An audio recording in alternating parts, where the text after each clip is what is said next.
first of all, I'd like to tell you a little bit. My name is Jim Carey, and this is my son, Jamie Carey. Okay. We've been making syrup together since about 1973 on this place. However, I started making syrup when I was 9 years old. My hometown is Beaverton. We lived on a farm there, and we made probably just 5 or 6 or 7 gallons a year. But we've been making syrup here. The Carey family has, since 1973.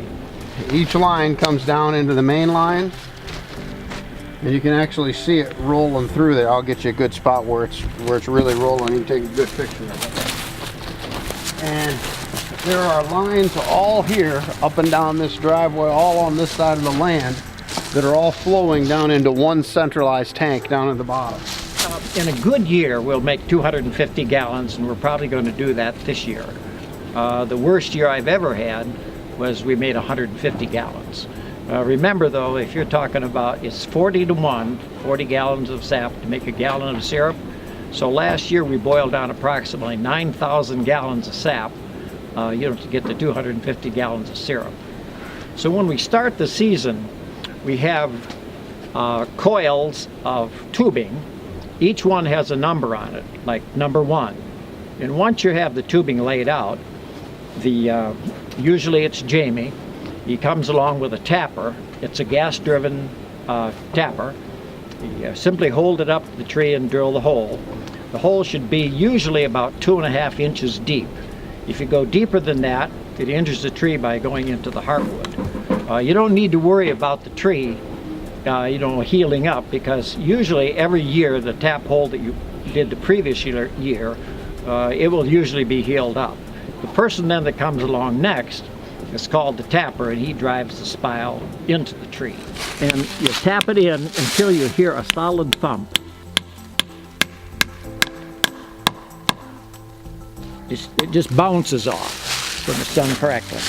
After you get all of the trees drilled, and each one of them is drilled and all the lines are laid out, the lines then go into the main gathering or holding tanks at the base of where all of them come together. So for example, we could have anywhere from 250 to, let's say, 400 trees going into one 400-gallon gathering tank. And that gathering tank will typically gather anywhere from 250 to as much as 400 gallons each time it runs. So you need to go out, and we have Tiger Flex hose that we use with a pump to take it out of the gathering tank at the base of the lines and put it into the back of the tractor, into the holding tank. And then that tank is then brought up to the sugar house, and then is taken from the back of the tractor into the holding tank and put up into the upper reservoir that is going to then directly feed the evaporator. And so there's a little bit of a process of having to go out and pick it up, bring it up to the sugar house, and then put it into the upper holding tank. After it does that, then it leaks into the evaporator, as Dad had showed you a little bit earlier, with one of the floats. And that's just adjusted so just enough sap comes in, cold sap from the outside comes in, that the pan still boils and keeps an even depth of about 1.25 inches to 1.5 inches in the pan. Yeah, when it comes into the back of the evaporator, the back pan is called the sap pan because sap comes into it.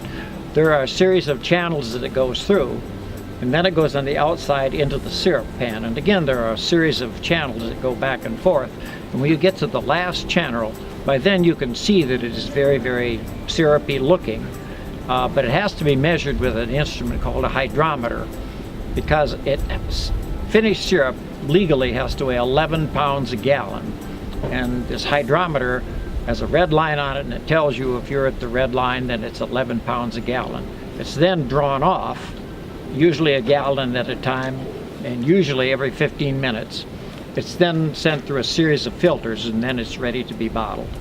Remember, the guy that's firing the evaporator has been doing that all day, and the temperature gauge in the front of the evaporator says that it's 700 degrees there.